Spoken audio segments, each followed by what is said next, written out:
Hey guys. Hello. Hey. Shaman and Yolanda Harper. from the Connected Relationship. We are the Connected Relationship. Right. Yay. Right. It's another Friday. Friday's like my favorite day. I know. It's a long weekend. I know. It's Friday and it's a holiday weekend. There's so much hope and so much joy going into the weekend. I'm sure we'll do something to ruin it and get busy, but I mean, right now there's so much like appreciation for the weekend. Right? Yeah. But we have business to talk about today. Right. So what are we talking about today? Well, look, so we kind of referenced it recently about, where did we get these misconceptions about relationships, right? So we wanted to talk today about, the myths about being in a relationship, being a couple, being married. This isn't the relationship I signed up for. Right. I mean, and I think we see that with a lot of couples. Like they come up and they say, this isn't what I thought it was, or this isn't what I signed up for, or this isn't. Yeah. And it's like we build these misconceptions about what a perfect relationship is. Or just expectations of what relationships are, period. Right.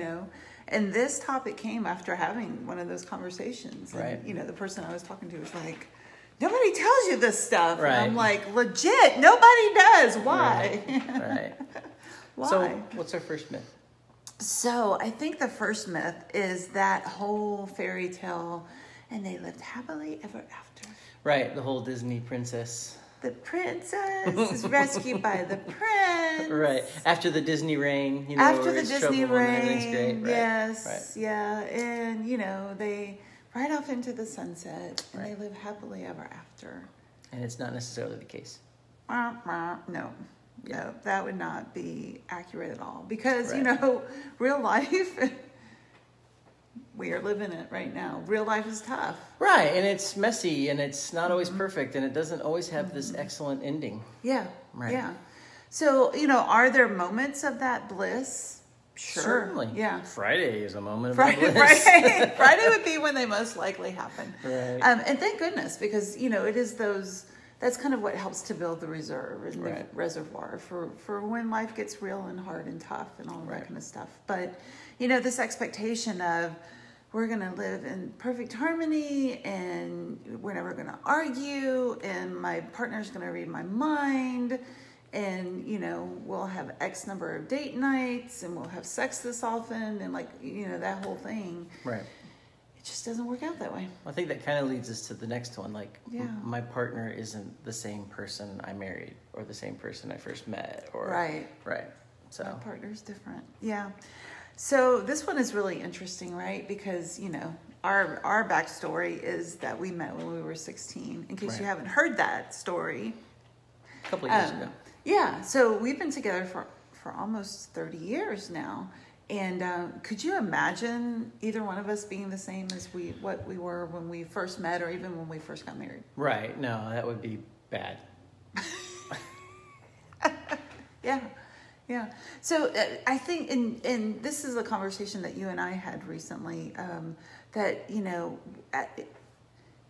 individually in our relationships, you go through phases of growth, phases of self-discovery, and then that, impacts your couplehood relationship.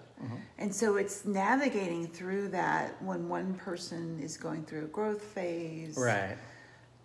Where's the other person? And that's not good or bad. That's just like growth, right? How does the other one come alongside? How do you support one another through that? How do you give each other the space to grow?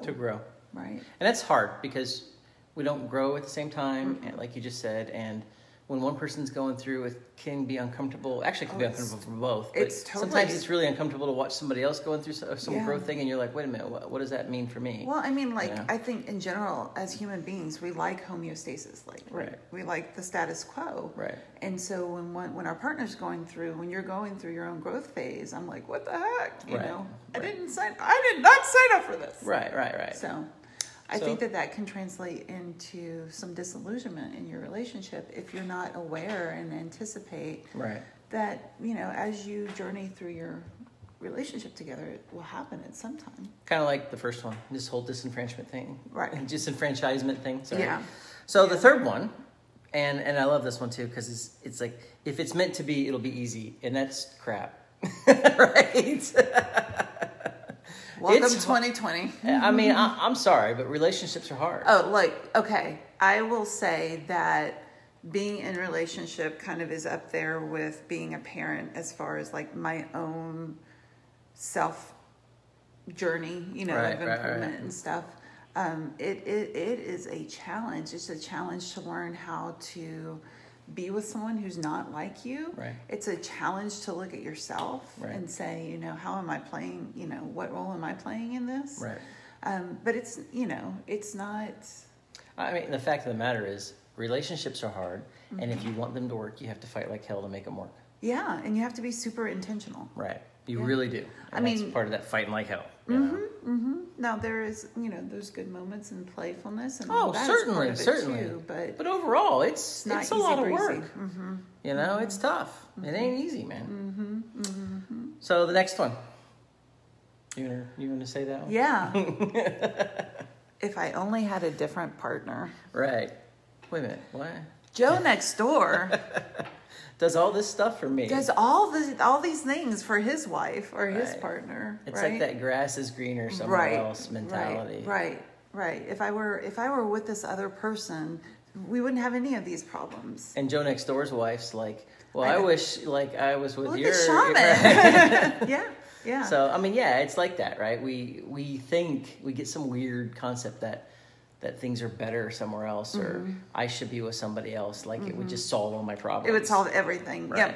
Well, and what's interesting is that, John and Julie Gottman, who are gurus in the relationship field, they've done 40 years worth of research on relationships and what makes relationships work. And what they found is that every couple has their unique perpetual thing that they're going to struggle with. Right.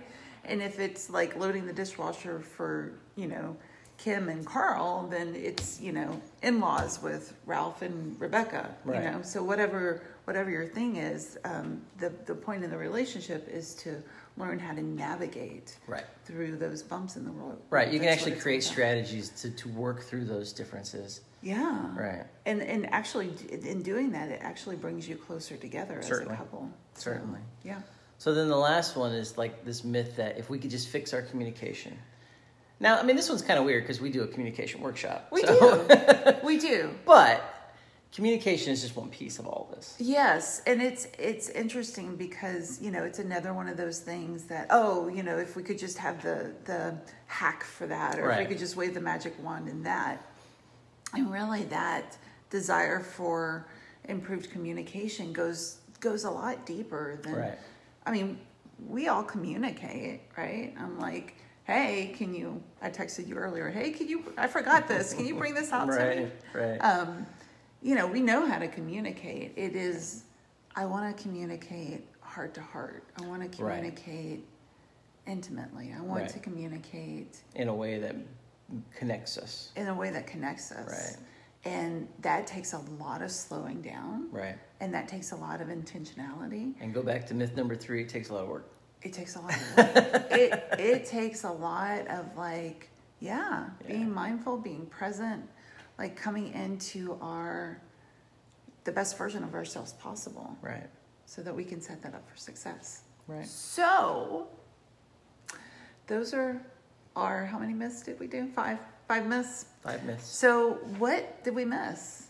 Like maybe you have a myth in mind that we didn't think of. And if so, drop that in the comments. If not, which one most resonates for you in your relationship? Which one of these did you think coming into your relationship? Or maybe which one do you currently struggle with? Which one are you currently struggling with? Right. Yeah. So that's your challenge. That's your connection challenge. And have fun and play a little bit this weekend. Enjoy the weekend. Enjoy the weekend. Enjoy your partner. Happy holiday. Bye, guys. Bye.